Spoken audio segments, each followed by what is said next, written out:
దేవుని పరిశుద్ధ నామమునకు మహిమ కలుగునుగాక. ప్రియులారా, ప్రభునామన మీ అందరికీ వందనములు. దేవుని మహాకృపను బట్టి 2026వ సంవత్సరం జాన్యువరి ఫిబ్రవరి నెలలో దేవుడెంతో కాపాడుతూ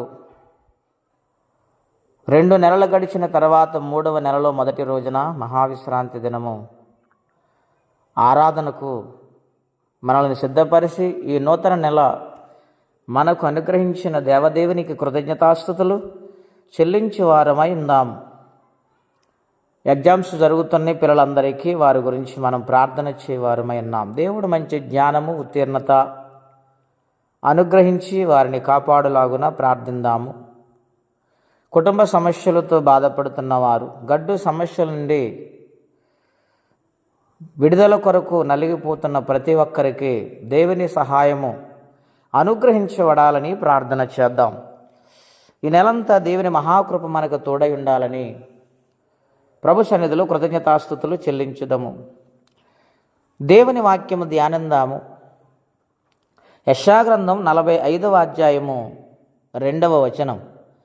నేను నీకు ముందుగా పోవచ్చు, మెట్టగానున్న స్థలములను సరాళము చేసేదను, ఎత్తడి తలుపులను పగలగొట్టేదను, ఇనుప గడియలను వెడగొట్టెదను. పేరు పెట్టి నిన్ను పిలిచిన ఇశ్రాయేలు దేవుడని యెహోవాను నేనే అని నీవు తెలుసుకున్నట్లు అంధకార స్థలములలో ఉంచబడిన నిధులను, రహస్య స్థలములలోని మరుగైన ధనమును నీకిచ్చేదను.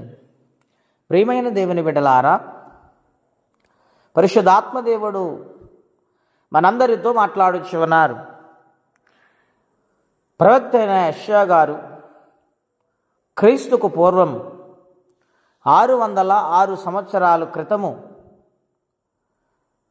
ప్రవచన వాక్యమును, ఆయన రాకను, ఇశ్రాయేలు లెక్క క్షేమము కొరకు ఇశ్రాయేలును దేవుడు ప్రేమించి హెచ్చరించి తల్లిలాగా కాపాడుతున్నట్లుగా యేసయ్య రాకను గూర్చి ఇక్కడ అనేక విషయాలు వ్రాయబడ్డాయి. ఆనాడు ఇశ్రాయేలుతో మాట్లాడిన దేవుడు ఈ ఉదయకాలం మనతో మాట్లాడుచున్నారు. ఆయన అంటూ ఉన్నాడు, నేను నీకు ముందుగా వెళ్ళుచున్నాను.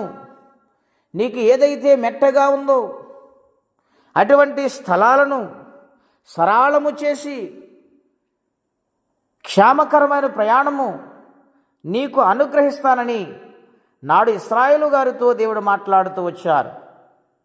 ఈ రోజున మన ముందున్న కష్టము లాంటి సమస్యలు, ఎదుర్కోలేని ఇబ్బందులు, వాటిని ఆయన సదును చేస్తానని, చెయ్యబట్టి నడిపిస్తానని దేవుడు వాగ్దానము చేస్తున్నారు. మూడవదిగా మనం చూస్తే, ఎత్తడి తలుపులను పగలగొట్టి ఇనుప గడియలని వెడగొట్టి ఆయన సమస్యల నుండి, ఇబ్బందుల నుండి మనలను నడిపించుటకు వాటినన్నిటిని తొలగిస్తానని దేవుడు వాగ్దానము చేస్తున్నారు. పేరు పెట్టి నిన్ను పిలుస్తున్నాను ఇశ్రాయేలు అని ఆయన అంటూ ఉన్నాడు. అంధకార స్థలములో ఉంచబడిన నిధులు నీకు ఇస్తాను, రహస్య స్థలములలో మరుగైన ధనాన్ని నీకు ఇస్తానంటూ ఉన్నాడు. గనుక ఆ పరిశుద్ధాత్మ దేవుడు ఆశీర్వదించలాగున, మనందరము వర్ధిల్లులాగున, దేవుని మహాకనికరం మన మీద ఉండులాగున, ఆయన మన ముందు నడుస్తూ క్షేమకరమైన జీవితం మనకు అనుగ్రహించేలాగున, ప్రతి కష్టము నుండి విడిపించేలాగున మనము ఆయన పాద సన్నిధిలో లోబడి విధేయత కలిగి ప్రార్థించేవారిగా ఉండి దేవుని సన్నిధిలో సాగిపోదాం. ఈ నెలంతా పరిశుద్ధాత్మ దేవుడు ఘనకార్యములు మన జీవితంలో జరిగించునుగాక. ప్రార్థనండి. అత్యంత కృపగలిగిన దేవా, మహోన్నతమైన మీ నామము కొరకే వందనములు.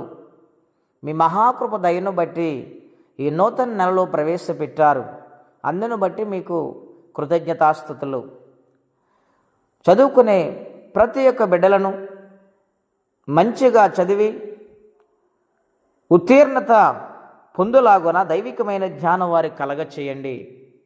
మీ కాపుదలుంచండి. కుటుంబ సమస్యలతో బాధపడుతున్న వారికి విడుదలను, సమాధానమును, నెమ్మదినివ్వండి. రక్షణ లేక నలిగిపోతున్న వారికి రక్షణ అనుగ్రహించండి. ఉద్యోగ వ్యాపారాలు కష్టపడుతున్న ప్రతి ఒక్క బిడ్డలను కాపాడండి.